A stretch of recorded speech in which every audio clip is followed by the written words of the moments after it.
Alors nous allons voir aujourd'hui la soustraction avec retenue à 3 chiffres. Donc voilà un exemple de soustraction à 3 chiffres qui va nécessiter pour sa résolution de poser des retenues. Donc nous allons essayer de la résoudre. Et tout d'abord, nous allons passer par l'addition puisque c'est une opération que nous connaissons déjà. Et nous allons toujours garder dans un coin de notre tête l'opération posée ici. Donc elle apparaît sur la diapositive en haut à gauche. Donc ce que je vous propose tout d'abord, c'est de faire l'addition suivante. 178 plus 574. 8 plus 4, 12. Je pose 2, je retiens 1. 7 plus 1, 8. Plus 7, 15. Je pose 5, je retiens 1. 1 plus 1, 2. Plus 5, 7. Nous obtenons, pour le résultat de l'addition, le chiffre 752. Alors si on reprend notre soustraction tout en haut, qu'observe-t-on? Nous observons que le même chiffre, 752, apparaît dans les deux opérations. Finalement, le résultat de l'addition correspond au même chiffre que le premier nombre posé dans la soustraction, 752.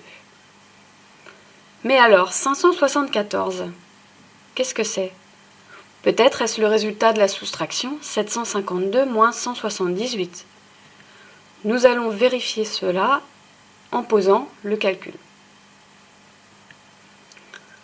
Nous allons utiliser pour cela une première technique qui s'appelle la technique par complément. On remplace la soustraction par une addition à trous. C'est finalement ce qu'on vient de faire juste avant.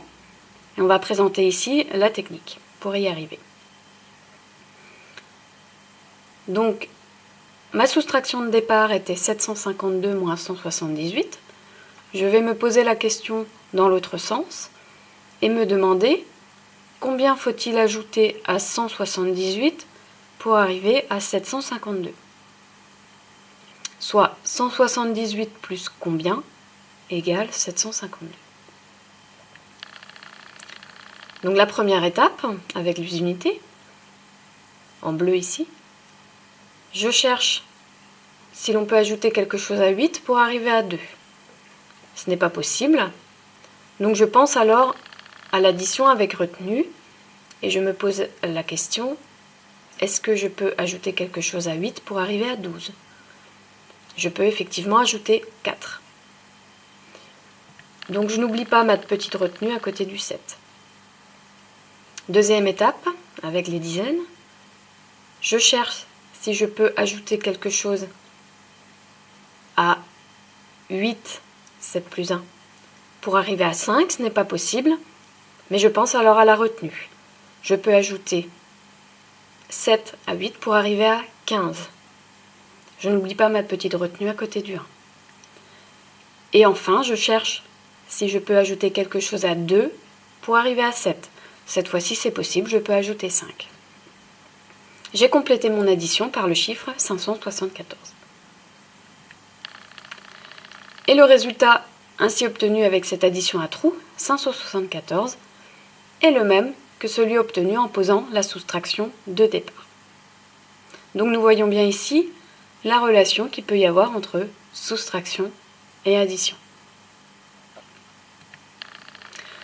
Nous allons voir maintenant une deuxième technique qui s'appelle la technique par emprunt ou la technique de cassage. Cette méthode présente l'avantage de pouvoir utiliser du matériel à manipuler, comme des barrettes de 10 ou des petits carrés d'unités. Donc je repose ma soustraction de départ, 752 moins 178.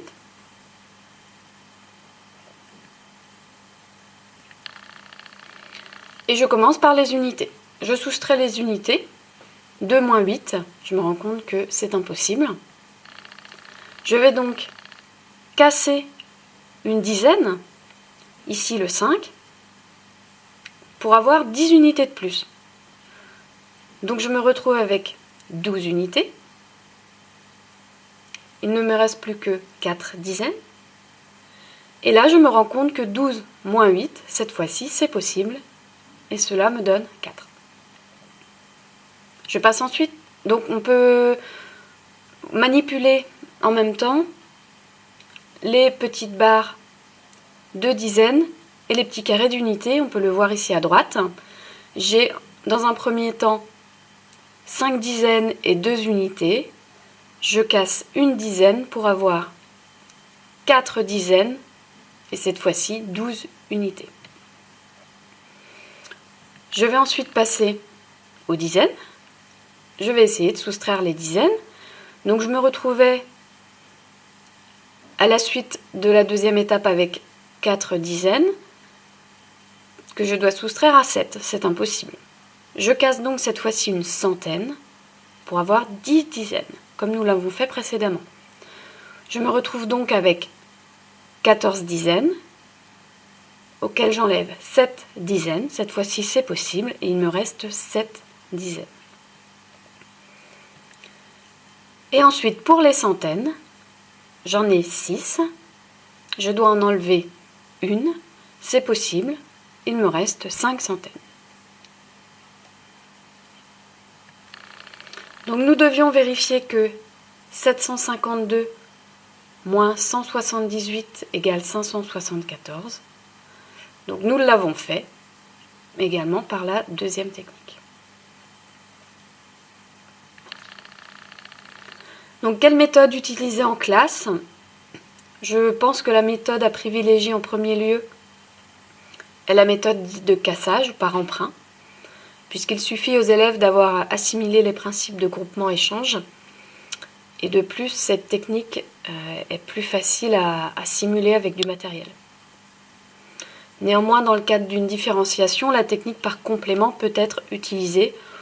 Par contre, elle nécessite de maîtriser extrêmement bien l'addition et de comprendre l'équivalence entre soustraction et recherche du complément, ce qui peut être difficile pour certains élèves, même en cycle 3. Donc l'idéal serait de présenter la technique par emprunt, d'abord, puis la seconde par complément et de laisser le choix aux enfants qui sont le plus en difficulté de choisir l'une ou l'autre.